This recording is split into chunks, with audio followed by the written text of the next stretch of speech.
Okay, UFC Heavyweight Jared Vanderaa is back on the show, and you can see him in action next when he meets former champion Andrei Arlovski on February the 12th at UFC 271. Jared, how does that sound? Uh, I, I fangirled when they threw the name at me. I was like, "Oh shit, Arlovski!" Ah! Like I was in the middle of teaching class. I threw my phone out of excitement. I was like, "Oh shit!" And it was actually supposed to. I was supposed to actually fight the January 15th card. I was a short notice replacement for Chris Barnett's opponent, who then Chris Barnett fell out. They offered me Arlovski Wednesday of the week of the 15th. I don't know, like maybe the 10th. I was like, fuck yeah, I'll fight Arlovski. And then my manager was like, hey, we got to move to Texas. I was like, I don't fucking care. I'm fighting Arlovski.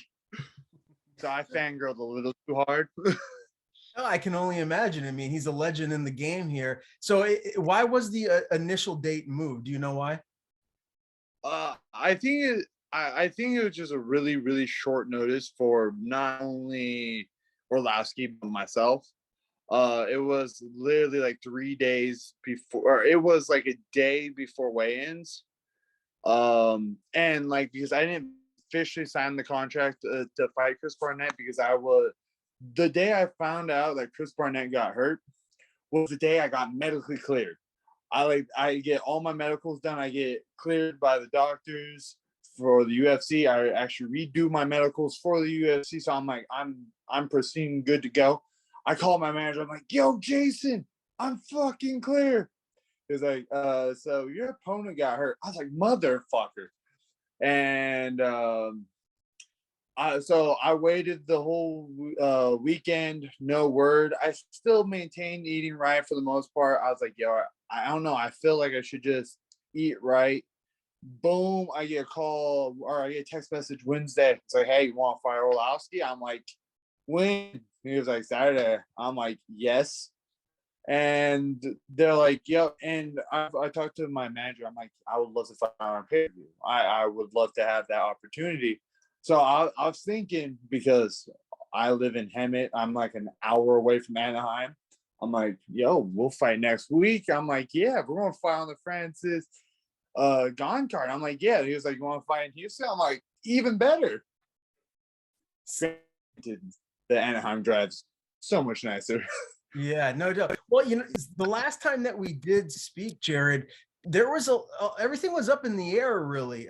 You were still waiting on what was going to happen with the Marfan's disease that we talked about in our last interview. You weren't sure if you were going to be medically cleared. So please just tell everyone out there that is watching this what the end results were, the tests that you did have, and ultimately getting cleared to fight again.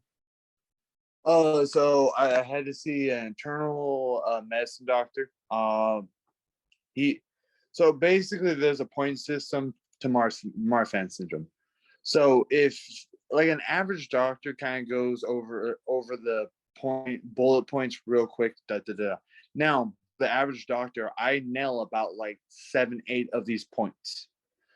Now I went to see an internal medicine doctor and we talked about, he goes, yes. He goes, you by definition have these points, A, B, C, D.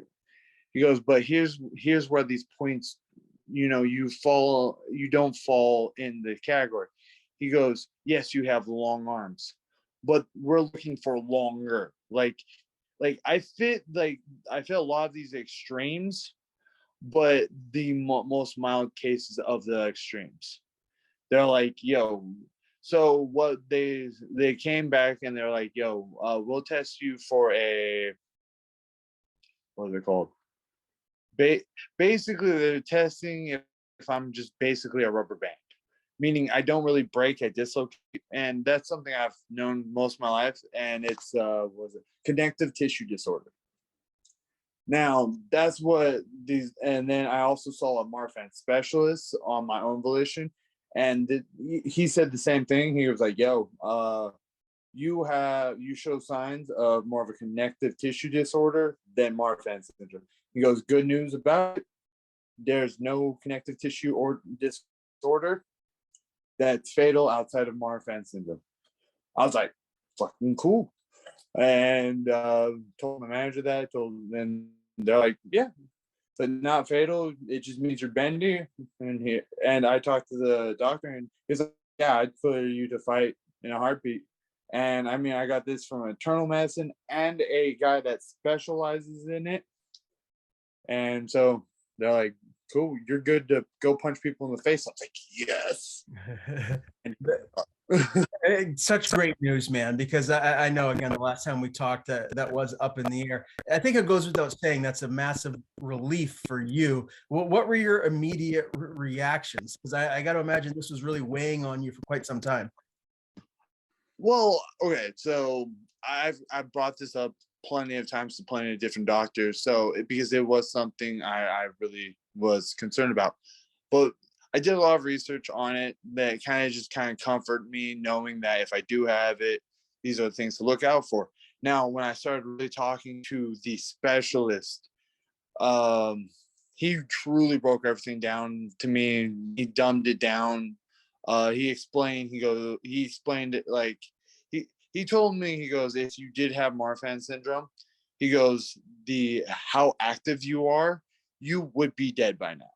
He goes, without question, I was like, without a doubt in my mind, you would be dead. You would have had a heart attack and died. And he goes, I checked your echo from the other doctors. It looked perfectly fine. But he goes, I don't trust doctors. I do my own echo, boom, checks me again. He goes, yeah, your heart's fine. It doesn't show a buildup of calcium. He goes, your heart's not going to just suddenly explode. And if it does, it's because you got shot by a hollow point. I'm like, I guess that's comforting. But I'm like, I'll take it. So, hey, man, great news. I couldn't be happier for you. And I know the MMA fans out there that love watching you compete are thrilled to hear this. So how has training been since you got the news? Have you just ramped it up even more? Because I would imagine that you probably weren't going full tilt while you were waiting for these results. Yeah, I wasn't going crazy just because one, I didn't have a fight at the time, and I was just putting pieces together, trying to get my camp and myself prepped. Like, I wasn't planning on fighting actually the first 3 to 4 months of this year. I didn't plan on fighting Arlovski. I wasn't planning on fighting Barnett. I had none of this plan. I told myself, yeah, I'm gonna take some of this time off. I talked to my coaches. We're like, okay, we're putting these pieces together. Like, after the Barnett fight fell through, and before the Arlovski fight was even brought to my attention, I was putting pieces together. I'm like, okay, I'm going to train 4 days a week, take 3 days off. I'm like, I don't need to beat myself up in the off season. I just need to maintain. So literally, I went hard Monday, Tuesday, and then my schedule was Monday, Tuesday hard, off Wednesday, Thursday, and then go hard Friday, Saturday. That was my plan. So I'm off Wednesday. I get my call like, hey, you want to fight Arlovski? Next day I was training. I was just like, fuck it. It was like, and I was like, we got either a day, and then they extended it to February. And I've been basically training every day except yesterday. It was my first day off since last Wednesday. So yeah, that's so I've kind of ramped it up in a sense because I was trying to figure out a good off-season plan that didn't hinder me, but then I jumped right into a camp. Very good. So who have been the main training partners so far for this camp? My wrestling coach, me and him have stepped up, I think, more on the wrestling. Like, we did a lot of we've been doing a lot of wrestling because of the speedback fight, the Romanov fight, and like, I'm finally mentally getting to a place where I'm like, yo, I definitely think my loss to Romanov was more of a mental thing and a lack of confidence in myself, because like, I go with my wrestling coach and he throws me around, I figured Romanov was going to do that. Now that I'm mentally like, yo, I shouldn't allow that to happen. My coach is finding it a lot harder to take me down. He's finding that I'm actually giving him more issues. So I think it's definitely a mental thing with my wrestling, and I'm glad that I'm pushing myself to really get it going. And I'm hoping the next time you see me fight a wrestler that you're not going to see the results of the Spivak or Romanov fight. You're going to see me, go in there and hold my own. So I got him. We're doing a lot of grappling. Then my Muay Thai coach, we're doing a lot of pad works. Sam is back down from Tennessee. He's prepping for his fight with Phil Hawes. So me and him have been working together every now and then. I'm working with a guy named Diego. He's an NCAA or ADCC alternate. So we've been getting some work in. My wrestling coach, again, he was the NCAA finalist, I believe, or something like that. So again, working with him. And then, just working my Muay Thai with my striking coach, who we've been working together for about 5-6 years, I think now. So. Very good. So a stable of killers circled around you, as always, my friend. Now we're still a few weeks out, but what's the weight at right now? Are you in a good place as far as that goes? Weight is I'm at, I call it my plateau phase. I will, I've been eating clean for the most part about a month now. So basically I'll eat clean for about a month and then I'll hit a plateau. So I'm floating right now between 278 to 280, 81. And I know, but if you look at me, I'm looking leaner. You could actually start seeing where my abs would go if I had abs. And so I'm like, okay, I know in a week or so, I'm going to drop closer to 273, 74. And then hopefully by the week of, I'm pushing 68, 69. And then at that point, it's just cutting out, salt. And I'll be able to eat the whole week there, just cut out salt and have, eat and have water, and I'll be fine. All right. And though after this fight, though, I think I'm going to just try to maintain with the UFC, trying to eat right.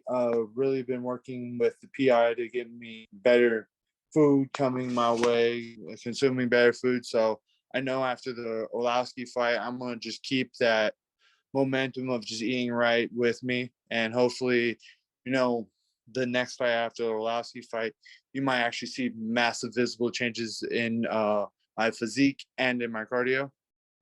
I love hearing that, man. Can't wait to see the new and improved Jared Vanderaa here moving forward. Now, I know that we did talk a little bit about this the last time that we did an interview, but I want to get some official fight picks from you. So this Saturday is the heavyweight title between Francis Ngannou and Cyril Gane. So what's your official pick? How do you see that heavyweight title fight going? All right, so this is a hard one, but I'm going to throw a fucking wrench into this. Fucking Cyril Gane by heel hook, third round. Gane by heel hook? Yeah. Fucking go weird or go home. I don't know why. It's possible this goes knockout either way, but I don't know. Heel hook, third round Gane seems like it's a possibility. He's done it once before. I can see him do it again. Okay. Now, the main event in the card that you're fighting on, UFC 271, is the middleweight championship. Israel Adesanya, Robert Whittaker. You told me before you think Izzy's going to retain the belt. Do you still see it that way, or have you changed your mind? Do you think Rob can be the new champion again? I think Izzy wins. The only thing he doesn't win that night is being the biggest weeb on the card. He loses that one to me and Roxanne. He's like third place weeb there. So that's the only L I think he's taken that night. I think he beats Robert. granted, don't get me wrong. I don't really care who wins. I like both of them. Like Whitaker's just, I don't know. There's something about his face I don't like, but as a human and as a fighter, I do respect him. I think he's a fun fighter. Just I don't like his face. If we put a bag over him, I don't know. He could be one of my favorite fighters, but his face bothers me. So that's why I want Izzy to win.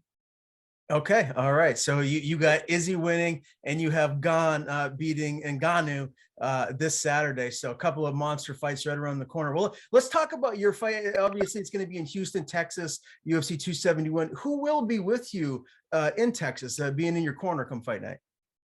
Zach and Brandon. Maybe Helio. We're still talking about that one because we have to fly those two out separately. Then from the we can have the UFC take it out of my purse and all that stuff, but sometimes like from more of a marketing and my manager was stating that it's better for us to do our own because the UFC would just pick a flight and then just send them and not even thinking about it. They're not worried about prices. They're just like, okay, you want your guys come? They come on this flight, this day, boom. Whereas I'm like, okay, well, I was like, so my manager was like, save money by having you pick out the own. Oh my God. Put the kid down. I'm sweaty. Sorry about that. Child shot. No worries. Daddy duty, that comes first. Yeah, she's just happy that I'm home. She likes looking at me. I don't know why. It's weird.